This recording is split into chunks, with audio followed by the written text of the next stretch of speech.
Question number 1, भाई बहन में कौन सा समास है? प्यारे साथी, आपसे पूछा गया है कि भाई बहन में कौन सा समास है? तो ऑप्शन है द्वंद्व समास, बहुव्रीहि समास, द्विगु समास, तत्पुरुष समास। तो यहाँ पर आपका भाई बहन में जो समास है वो कौन सा है? द्वंद्व समास है, यानी आपका ए ऑप्शन राइट हो जाएगा। बात करते हैं कि भाई बहन में जो समास है, द्वंद्व समास है, इसकी हमने कैसे पहचान की है। तो प्यारे साथी, आपको ध्यान रखना है कि जब भी कोई शब्द है, जैसे भाई है, इसका अगर आप देखोगे बीच में योजक स्थान लगा है और साथ में उसका विपरीत है। जैसे भाई का उल्टा क्या होता है? बहन होता है। जैसे राजा है, राजा का उल्टा क्या होता है? आप कहोगे रानी होता है। तो इन दोनों शब्दों को अगर आप ध्यान से देखोगे तो एक दूसरे के विपरीत हैं और बीच में योजक साइन भी लगा है।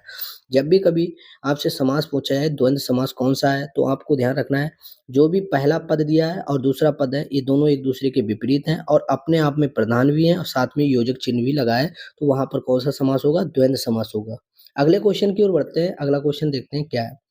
तो अगला क्वेश्चन है चतुर्भुज में कौन सा समास है? तो प्यारे साथी, आपको बताना है कि चतुर्भुज में कौन सा समास है। बहुत इंपॉर्टेंट क्वेश्चन है। इस क्वेश्चन में बहुत सारे बच्चे गलती कर देते हैं, लेकिन आज के बाद आप गलत नहीं करोगे। देखो, चतुर्भुज का मतलब होता है जिसकी चार भुजाएं। चार भुजाएं किसकी हैं? तो आपको पता है विष्णु भगवान की हैं। किसकी हैं? भगवान विष्णु की चार भुजाएं हैं। तो ये भी आपको ध्यान रखना है कि विष्णु भगवान है जो चार भुजाओं के धारक हैं। तो यहाँ पर कह सकते हैं कोई भी शब्द जिसके किसी तीसरे शब्द प्रधान हो, यानी वे शब्द अपने आप में प्रधान न हो बल्कि कोई तीसरा शब्द प्रधान हो, तो वहाँ पर कौन सा समास होता है? बहुव्रीहि समास होता है। बहुत सारे बच्चे जल्दबाजी में इसमें द्विगु समास लगा देंगे, लेकिन द्विगु समास नहीं लगाना है, क्योंकि जब ऑप्शन में बहुव्रीहि समास ना होता तो आप द्विगु समास लगाते, ये बात ध्यान रखनी है। तो यहाँ पर द्वंद्व समास भी नहीं होगा और तत्पुरुष समास भी नहीं होगा। ऑप्शन बी आपका राइट होगा।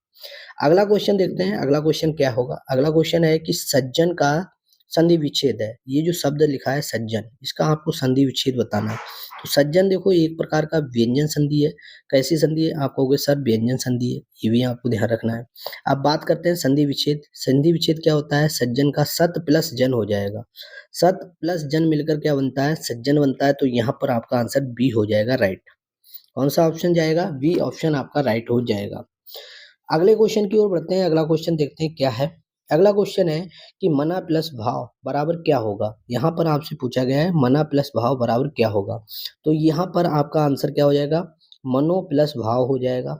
मनो प्लस भाव, यहाँ पर आपका आंसर क्या हो जाएगा? मनो प्लस भाव, जो सी वाला ऑप्शन आपका राइट है। अब बात करते हैं कि जो विसर्ग है इसको ओ में कन्वर्ट कर दिया गया है। तो यहाँ पर हमें पता चल गया कि जो मना प्लस भाव है बन मिलकर बना है मनोभाव। तो मनोभाव में कौन सी संधि है? आपको पता है विसर्ग संधि है। ये भी आपको ध्यान रखना है कि इसमें कौन सी संधि है? विसर्ग संधि है। अब यहाँ पर क्या हुआ? जो विसर्ग हटा वहां पर ओ की मात्रा लग गई, तो हमें पता चल गया मना प्लस भाव बराबर क्या हो जाएगा? मनोभाव हो जाएगा, जो ऑप्शन आपका सी ऑप्शन राइट हो जाएगा। अगले क्वेश्चन की ओर बढ़ते हैं। अगला क्वेश्चन देखते हैं, कह रहा है कि महोदय में कौन सी संधि है? क्वेश्चन है जिसमें आपसे पूछा है महोदय में कौन सी संधि है। तो यहाँ पर आपको बताना है कि महोदय है। अभी हमने कहा कि सर विसर्ग संधि होती है, तो विसर्ग संधि इसमें से तो कोई ऑप्शन ही नहीं है। तो यहाँ पर आपका दीर्घ संधि नहीं होगी, यण संधि नहीं होगी, गुण संधि होगी। गुण संधि होगी, यानी सी ऑप्शन राइट हो जाएगा, डी वाला ऑप्शन नहीं होगा। जब भी कभी भी किसी शब्द में ए की और ओ की मात्रा लग रही हो, तो वहां पर आपको पता चल जाएगा, सीधे डायरेक्ट आप बताओगे सर वहां पर गुण संधि होगी। तो ए इस तरीके से होगा, ओ इस तरीके से होगा, और देखो इसमें ओ की मात्रा लग रही है, तो यहाँ पर कौन सी संधि होगी? विसर्ग संधि नहीं होकर गुण संधि होगी। कभी कभी आपसे विसर्ग संधि, जैसे अभी हमने पिछला क्वेश्चन डिस्कस किया जिसमें विसर्ग संधि का उदाहरण मिला, लेकिन आपको इन चीजों को ध्यान रखना है कि जैसे महा प्लस उदय हो जाएगा तो महोदय होगा। तो देखो महा प्लस उदय, उदय ये दोनों मिलकर क्या हो जाएंगे? महोदय हो जाएगा, महोदय। तो ये आपको ध्यान रखना है कि इसमें ओ की मात्रा में कन्वर्ट हो रहा है, तो यहाँ पर विसर्ग तक कहीं पर डिस्कस नहीं किया गया, इसीलिए आपका आंसर क्या हो जाएगा? सी ऑप्शन राइट हो जाएगा।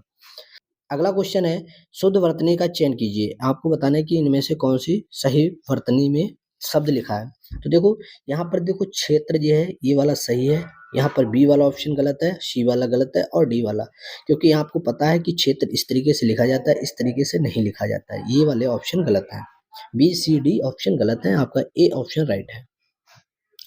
अगला क्वेश्चन है कि शुद्ध वर्तनी का चयन कीजिए। इसमें भी आपको ध्यान रखना है शुद्ध वर्तनी। देखो छा इस तरीके से लिखा नहीं जाता, छ इस तरीके से नहीं लिखा जाता, छ इस तरीके से नहीं, यहाँ पर डी वाला आपका आंसर हो जाएगा। यानी आपको पता है छः को हम ऐसे लिखते हैं छा, तो इस तरीके से आपका आंसर क्या हो जाएगा, डी ऑप्शन राइट हो जाएगा। चलिए नेक्स्ट क्वेश्चन की ओर बढ़ते हैं। अगला क्वेश्चन देखते हैं, कह रहा है निम्नलिखित में से कौन सा एक संयुक्त व्यंजन नहीं है। आपसे पूछा गया है कि इनमें से कौन सा एक संयुक्त व्यंजन नहीं है। संयुक्त व्यंजनों की बात करें कितने होते हैं, तो आपको पता है चार होते हैं। चार कौन कौन से होते हैं, आपको पता है छा है, त्रा है, ज्ञा है और स्र है, ये संयुक्त व्यंजन है। तो इसमें से आप देखो इन चारों में से कौन सा ऑप्शन नहीं है, तो यहाँ पर आपका बी वाला ऑप्शन सही हो जाएगा। देखो ये वाला छा होता है, ये वाला होता है, ये वाला होता है और ये वाला सिरा होता है, तो यहाँ पर बी वाला ऑप्शन संयुक्त व्यंजन नहीं है, यानी आपका आंसर क्या हो जाएगा, बी सही हो जाएगा। क्वेश्चन आपसे पूछा है कि कौन सा संयुक्त व्यंजन नहीं है, तो कौन सा संयुक्त व्यंजन नहीं है, तो आप होगे सर बी वाला ऑप्शन संयुक्त व्यंजन नहीं है। संयुक्त व्यंजनों की संख्या कितनी है, चार होती है, और कौन सा संयुक्त व्यंजन नहीं है, तो शह वाला ये संयुक्त व्यंजन नहीं है, जो बी वाला ऑप्शन में जाता है। अगला क्वेश्चन है या र ला वा किस वर्ग के व्यंजन है। आपसे पूछा है या र ला वा किस व्यंजन वर्ग के हैं, तो ये अंतस्थ व्यंजन है। क्या है, अंतस्थ व्यंजन है। आपको ध्यान रखना है कि या र ला वा कैसे व्यंजन है, अंतस्थ व्यंजन। अंतस्थ व्यंजनों की संख्या कितनी होती है, चार होती है, ये भी आपको ध्यान रखना है। अगले क्वेश्चन की ओर बढ़ते हैं। अगला क्वेश्चन क्या है, अगला क्वेश्चन है डॉक्टर किस भाषा का शब्द है। अब आपको बताने कि डॉक्टर जो शब्द लिखा है वो किस भाषा से लिया गया है। फारसी से, अंग्रेजी से, उर्दू से, तुर्की से, चीनी से, जैसे आपको ध्यान रखना है। तो यहाँ ऑप्शन देखोगे तो डॉक्टर जो है वो अंग्रेजी भाषा का शब्द है, यानी आपका आंसर क्या हो जाएगा, ए ऑप्शन राइट हो जाएगा। फारसी भाषा का शब्द नहीं है, तुर्की भाषा का शब्द नहीं है, चीनी भाषा का शब्द नहीं है। डॉक्टर कौन सी भाषा का शब्द है, तो अंग्रेजी भाषा का शब्द है। अगला क्वेश्चन है कि सरदार किस भाषा का शब्द है। आपसे पूछा गया है कि सरदार जो है वो किस भाषा का शब्द है। तो सरदार की बात करें तो ये जो शब्द है, तो प्यारे साथी ये फारसी भाषा का शब्द है, यानी आपका आंसर क्या हो जाएगा, बी ऑप्शन राइट हो जाएगा। सरदार किस भाषा का शब्द है, तो प्यारे साथी आपको ध्यान रखना है फारसी भाषा का शब्द है, यानी बी ऑप्शन आपका राइट हो जाएगा। अगला क्वेश्चन देखते हैं क्या है। अगला क्वेश्चन है चीकू किस भाषा का शब्द है। तो चीकू प्यारे साथी आपका अंग्रेजी भाषा का शब्द नहीं है, फारसी भाषा का शब्द नहीं है, तुर्की भाषा का शब्द नहीं है, सिर्फ चीनी भाषा का शब्द है। ये चीन की भाषा से लिया गया है, तो इसीलिए इसे चीनी भाषा का शब्द बोला गया है। यहाँ पर आपका आंसर क्या हो जाएगा, बी ऑप्शन राइट हो जाएगा। अगला क्वेश्चन है कि दर्शन का तद्भव स्वरूप है। तो दर्शन का तद्भव स्वरूप देखो ए वाले ऑप्शन में नहीं है, सी वाले में नहीं है और डी वाले में नहीं। यहाँ पर आपका आंसर क्या हो जाएगा, बी ऑप्शन राइट हो जाएगा। अगला क्वेश्चन देखते हैं क्या है, कह रहा है कि निम्नलिखित में से कौन सा शब्द तत्सम है। तो यहाँ पर आपको बताने की कौन सा शब्द तत्सम है, तो यहाँ पर आपका आंसर क्या हो जाएगा, ए ऑप्शन राइट हो जाएगा। यहाँ पर बी ऑप्शन गलत है, सी वाला गलत है और डी वाला गलत है, सिर्फ आपका आंसर क्या हो जाएगा, ए ऑप्शन राइट हो जाएगा। अगला क्वेश्चन है कि निम्नलिखित में से भाववाचक संज्ञा कौन सी है। यहाँ पर आपको बताने की इनमें से कौन सी भाववाचक संज्ञा है। वीर शत्रुता है, वीर है, मनुष्य या गुरु है। तो यहाँ पर आपका आंसर क्या हो जाएगा, ए ऑप्शन राइट हो जाएगा। तो यहाँ पर जो शत्रु से शत्रुता बना है, यानी यहाँ पर ऑप्शन ए आपका राइट हो जाएगा, इसमें भाववाचक संज्ञा है। अगला क्वेश्चन है कि निम्नलिखित में से कौन सा शब्द व्यक्तिवाचक संज्ञा है। यहाँ पर आपको बताना है कि कौन सा शब्द व्यक्तिवाचक संज्ञा है।